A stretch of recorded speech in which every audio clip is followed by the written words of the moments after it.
Time is of the essence. We must assist our allies.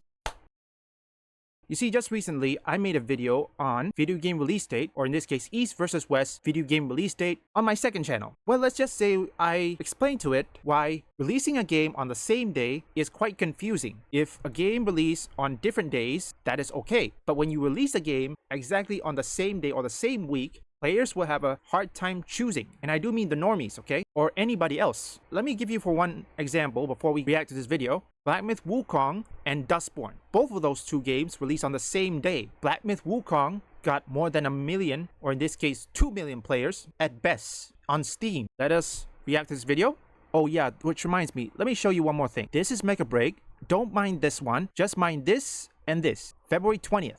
2025. Here is the next one that we're going to be covering, and this one, Lost Record Bloom and Rage, was released 2 days, or in this case, Mecha Break was released 2 days after this game was released. See the numbers. You can see the difference, and it's stark difference. We'll come back to that soon. Now, if you don't know who this is Ki-Hu Chen. She or he and Rebecca Valentine tried to write a hit piece on Black Myth Wukong over mistranslation, and gamers rally behind Black Myth Wukong, who Black Myth Wukong got 10 million copies and 2 million players. That's a lot, folks. Obviously, everybody's going to have a different opinion on things in life, like entertainment, for example. A game that is a 10 to me might be a 2 to you, and vice versa. But these are the people who are being paid to give us their opinions and really dissect games and experiences and really try to give us content, make us understand why a game is good or bad. And they almost never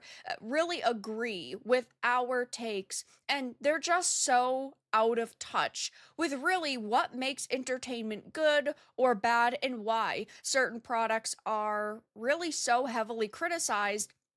And Bloom and Rage, we all had a lot of worries for leading up to release, just because the moderators on like their social media, or I guess the social media managers themselves, were silencing people. They have hidden a lot of replies. They haven't allowed a lot of open discussion. And when it comes to people just in the industry defending this game, it's been very prominent. I mean, there are people going on to LinkedIn saying it is your responsibility as a consumer to monetarily support this game, and we need to be more open-minded and all of these ridiculous things. And I decided I was going to stream this because I've talked about it, and I usually do like to stream things on the channel that I discuss heavily. I played it through PlayStation Plus, so I didn't actually have to spend any money on it, and if I had, I would definitely regret it. Okay, before we let Veradot continue, I think when you silencing your criticism, or in this case your consumer, your player, whatever it is, let's just say consumer, that is the first sign your game will fail. Or in this case, you say, if you don't like it, don't buy it, problem solved. You don't say it like that. Take a look what happened with Battlefield 5. You wanna know what DICE, whoever made Battlefield 5 said? If you don't like it, don't buy it. And what they do? The players don't buy it. And yet, when they don't buy it, all of you Western devs, or Western AAA devs in this case, cry racism, homophobe, transphobe, which all those names has been lost its meaning. And yet, ask yourself this, every time you complain that these people cover this, don't play games, don't even have jobs, or even say touch grass, tell me something. I see on the background, on this case, that's a lot of stuff. I have to assume Veradart pays it with their own money. And ask yourself this, you really think they don't play games, or they don't have the money to buy it? And also, how did all these creators, regardless of who it is, can afford things such as webcam, microphone, computers, PS5, or even an Xbox? How can they afford it? Or even a game PC for that matter? And yes, they play games. They show it. And I'm certain you are watching this, you can see a gameplay footage on the screen. I play games, mostly Asian games, but I play games nonetheless. All around, there are only 2 okay parts within the game, and those are definitely the more ominous parts. I mean, this game, when they are younger, because there's like 2 time periods, there's 1995 and 2022. During the 2022 one, they constantly talk about the pandemic, and in the 1995 time period, there are a ton of inaccuracies. Like they make a reference to the Blair Witch movie, even though Blair Witch didn't come out until 1999. And it really just seems like someone's 90s fan fiction of what girls would be doing. But all of these girls are lesbians.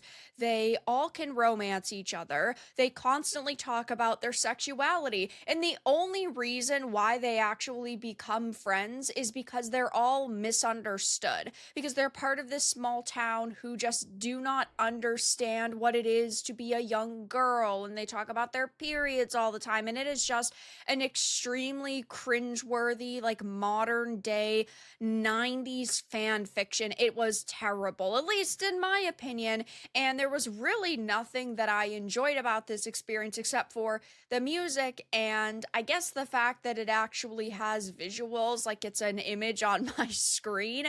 But The Verge and Games Radar and GameSpot and even Keen Gamer are all praising this, saying it's one of the best experiences they've had in a long time with the game, which just again goes to show how out of touch these people truly are. How come when a game is successful, no journalist is going to cover it? Take a look with Monster Hunter Wilds. For the record, optimization is warranted, okay? Let's not kid around. The numbers, or perhaps when it comes to the failure of Dragon Age Veilguard, many of them wouldn't admit it was DEI. They wouldn't admit it. And here's another thing. Veridark really likes musics. If you really want to make Blair Witch start in the 90s or anything, but you could at least put the time zone on the year 2000. That way that makes sense. Or perhaps on the day that Blair Witch is released. I think whoever made Lost Record, Blue and Rage doesn't know how to make that. Or perhaps, yeah, look, I know it's fiction, but you're gonna have to be realistic on this. At this point, I'm guessing the LGBTQ community really hates that game. This is most like the feminism or hardcore feminist leftists. I know the LGBTQ community doesn't like that. These people really need to stop doing it. It's gonna make every other people hated the LGBTQ more. This virtue signaling is not working. As for the journalists who are praising this, yeah, for games like this, they'll always praise it. And I'm certain that this is gonna get nominated for Game of the Year this year. They're not gonna nominate games such as Lost Soul Aside or even Monster Hunter Wild. They're not gonna do it. I mean, take a look at what happened with the Oscar. Everybody is now ditching it because nobody watches the Oscars. What about you guys? When's the last time you watched any award show, whether it's the Oscar or the Game Awards? They go on to say the first half of Bloomin' Rage ends in a dramatic cliffhanger, of course, but it's one that's not quite as audacious as it seems. Some hints have been hiding in plain sight, but a small concern lingers. Stories like these often introduce so many twists that could derail the game before the story goes off the rails so quickly that it inevitably plummets.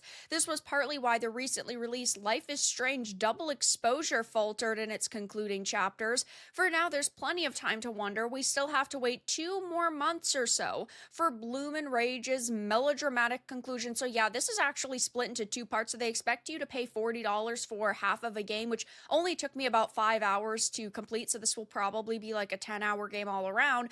But they say basically that it's not complex and that's why it's good. That, oh, they don't leave you with a ton of twists and turns. And really what you're doing in this game is learning who you are, and you're going through these idyllic memories of Swan's days with her friends, and oh, it's deeply emotional, which is just, again, I don't think a really good experience here. And I would have been perfectly fine with a game where you're playing as like a younger cast of characters, and this just goes on to feel like a modern audience lesbian take on Stranger Things. Just not good, in my opinion. Here we've got Games Radar giving it a 4.5 out of 5, which is just so crazy to me. This is why you don't trust video game journalists anymore. Split Fiction, I guess they did something right. I don't trust game journalists, but I do know Split Fiction is doing good. Can't argue about that. Ask yourself this: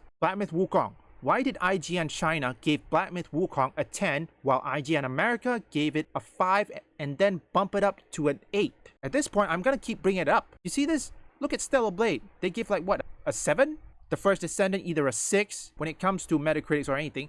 What you need to focus is user scores, user ratings. If the user rating is high but the Metacritics is low, that means that game is successful. If the Metacritics is high and the user ratings is low, then that game will fail. That's how we should know. But then again, nobody trusts games journalists anymore. That should be apparent. And based on this, you know what? I'll let Fair dot continue. So crazy to me.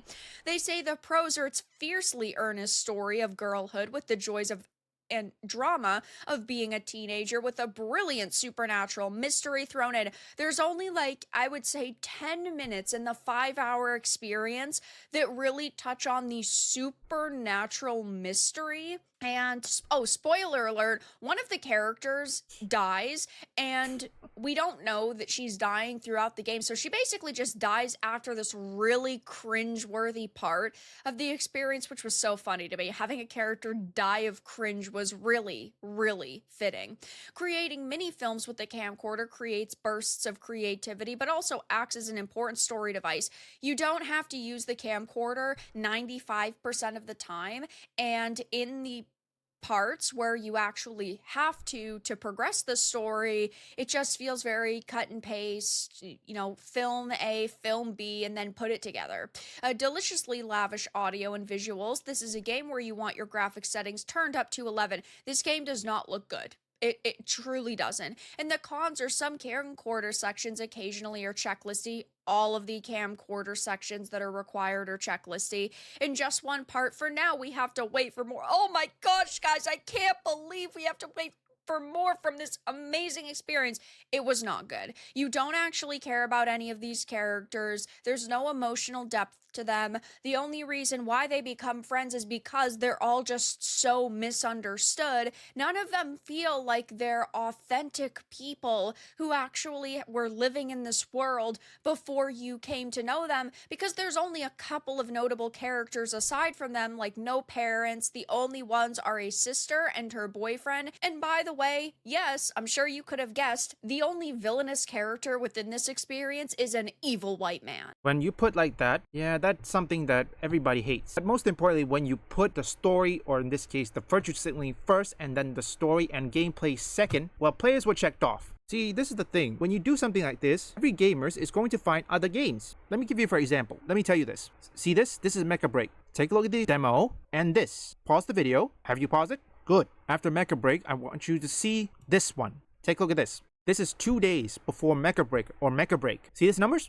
I think in conclusion, when it comes to this, when you do something like that, like you put virtue signaling first and then gameplay second, well, everyone's gonna get tuned off and they're gonna find something that is much better, like say Mecha Break or even Monster Hunter Wilds. I mean, they wouldn't mind waiting at least 10 days. They don't mind to wait 10 days until Monster Hunter Wild release, or even just play Mecha Break demo, which I'm certain most people are having fun. So far, right now, it's 11,000. Yeah, it slows down for a while. And overall all-time peak, which is 2 weeks ago, is 317,000. So basically, you have to understand when it comes to releasing games or demo, whatever it is, on the same day, on the same week, you have to make sure you give players what they want. Every gamers have limited time and they don't want to see any reality, because remember, this is all about escapism. They want to escape reality. But when you put things like say Lost Record, Bloom and Rage, where reality hits them and they're gonna get tuned off and they'll play other games such as Mecha Break or even Monster Hunter Wilds. Your might on the battlefield proved most impressive. With a little more training, you will be right up there with me in no time. Leave a like and subscribe if you want woke or anti-woke detected, or you just want to see me play games. Visit my second and third channel up here or link in the description.